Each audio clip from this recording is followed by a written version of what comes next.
మీరు గోవిందనామం గొప్పతనం అనుభవించాలంటే తిరుపతిలో చూడాలి.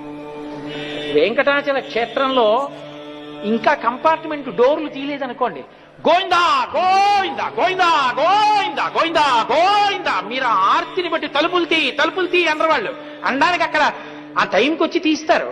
ఈలోగా వాళ్ళు ఆర్తి చెప్పుకోవాలంటే గోవిందా గోవిందా గోవిందా గోవిందా తాళం తీసేవాడు వస్తాడు.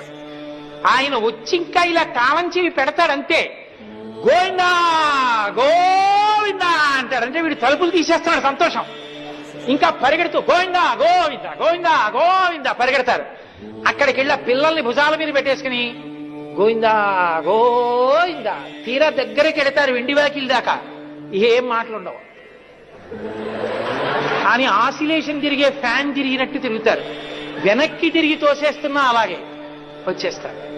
ఏమి వెంకటాచల క్షేత్రం, ఏమి గోవిందనా.